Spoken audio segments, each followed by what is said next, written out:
xamaas oo caawa gantaalo ku garaacday bartamaha Israa'iil maxaabiistii Yuhuudda oo la laayay jabka Mareykanka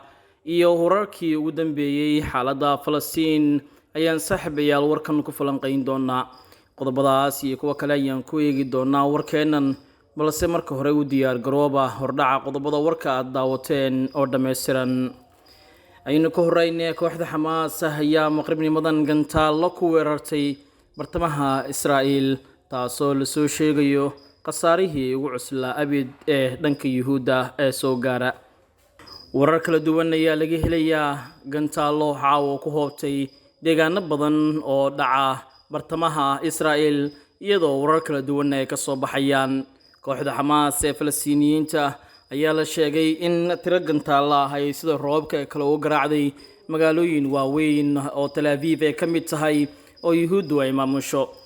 waxaa la sheegay in dadka mar qura ay ka war heleen gambaleelka digniinta ee loo yeeriyo xilliyada gantaalaha ay ku soo wajahan yihiin taasoo keentay in dad badan oo Yuhuud ah ay wax ku noqdaan gantaaladii ugu dambeeyay ee Xamaas caawa ay ku garaacday deegaanada Yuhuudda gantaalada ayaa la sheegay in ay ahaayeen kuwo aan hore looga baran Xamaas marka loo fiiriyo heerka magaalooyinka ay gaareen iyo in ay yihiin gantaalada ridada dheer taasoo la yaab ku noqotay Israa'iil iyo dowladihii reer galbeedka sidoo kale ay xogta waxa ay sheegaysaa in madaafiicdan iyo gantaalahan la beegsaday deegaanada Yuhuudda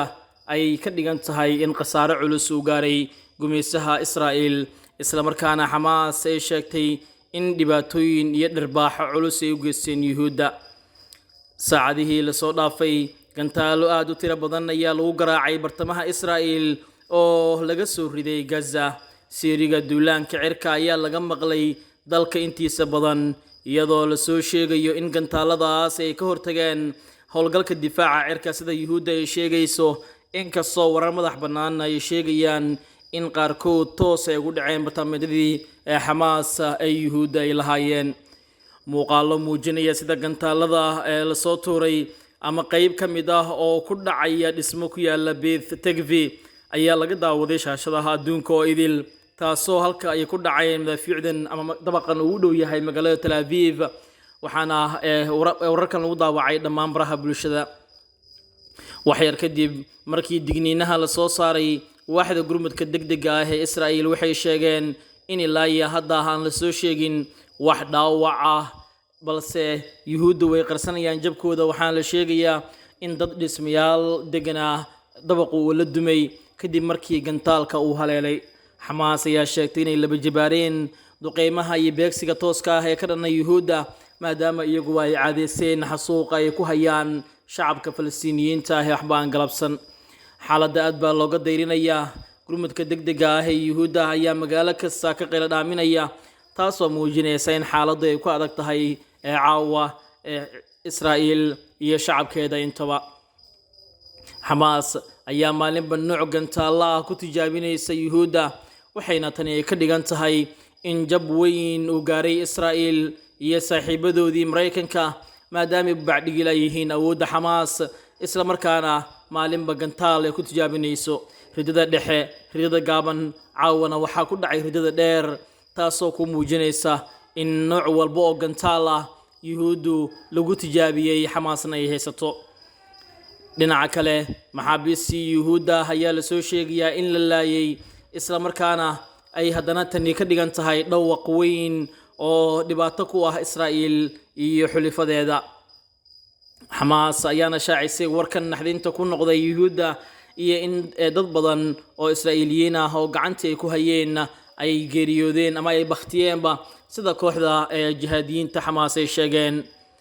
Xamaas ayaa sheegtay in ilaa iyo 50 leheesayaal Yuhuud la dilay tan iyo markii ay duqeynta Israa'iil ay bilaabatay afayeen u hadlay garabka militariga Xamaas ayaa sheegay in ku dhawaad 50 leheesayaal ah oo ay ku haysteen dagaalyahanadooda Gaza lagu dilay duqeynta ay Israa'iil ka geystay marinka Gaza kadib weeraradii Xamaas ay ka geysteen deegaanada Yuhuudda maamusho 7 Oktoobar Abu Ubayda ma bixin wax tafaasiil ah oo intaasi dheer waxayna tani mar kale muujinaysaa in yuhuuddu jab culus uu gaaray isla markaana dadkii islahaayeen xoog kusoo furta maanta kala barba aysan noolayn oo konton ka mid ah ay sheegtay xamaas in la dilay militariga Israa'iil ayaa aqoonsaday 224 la heystay oo ay xamaas ku heystaan Gaza in konton ka mid ah ay duqeymaha ay geysanayaan ay ku dileen waxaana wararka la helayo ay tilmaamayaan in hadda Israa'iil ay qorsheynayso sidii tallaabo kale oo military aan ahayn ay ugu dayi lahayd si loo soo badbaadiyo dadka u afduuban kooxda xamaas ee yuhuudda ah waxaana Masar iyo Qatar loo xil saaray sida la sheegay inay garwadeen ka noqdaan in xamaas laga soo furfuro leesayaasha yuhuudda ah ay gacanta ay ku hayaan xogaha ayaa sidoo kale waxa ay sheegayaan in kooxda xamaas ay sheegtay in aysan sii deyn doonin hal qof oo yuhuudi ah ilaa inta laga soo deynayo dhammaan Falastiiniyiinta u xiran Israa'iil taas oo mar kale muujinaysa inay aad u kala fog yihiin labada mowqif ee xamaas iyo sidoo kale Israa'iil ay kala gaareen xogta ayaa sidoo kale muujinaysa in yuhuuddu ay qorsheynayso in ay awood kusoo furato leesayaasheeda gacanta ugu jira kooxda xamaas balse ma sahlana in lug ay ku galaan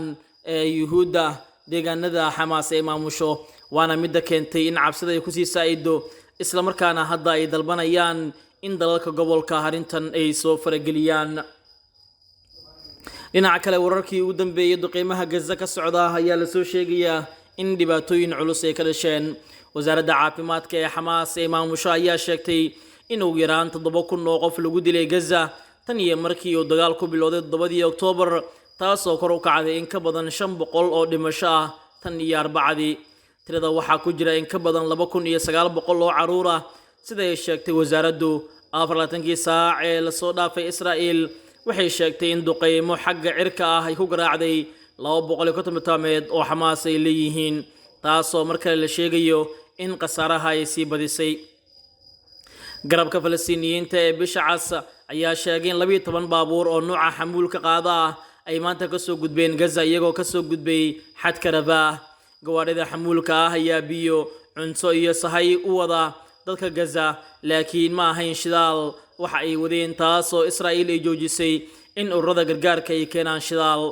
wadarta 74 baabuur oo gargaar ah ayaa loo ogolaaday inay galaan marinka Gaza tan iyo 12 Oktoobar ayay tiri bisha cas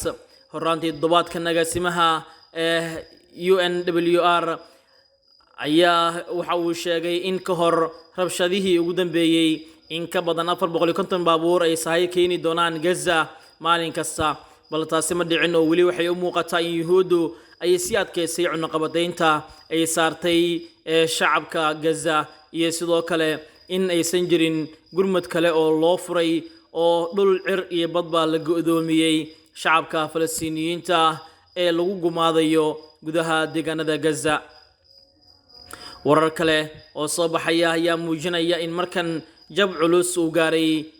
Mareykanka iyo xulafadiisa kadib taageeradoodii Israa'iil waxayna u muuqataa in dagaalka oo si dheeraadahay ay ka dhigan tahay jab iyo guuldarro weyn oo gaarta yuhuudda saaxiibayaal wanaagaynta wararkii ugu dambeeyay Gaza tan iyo kulan dambe nabadgelyo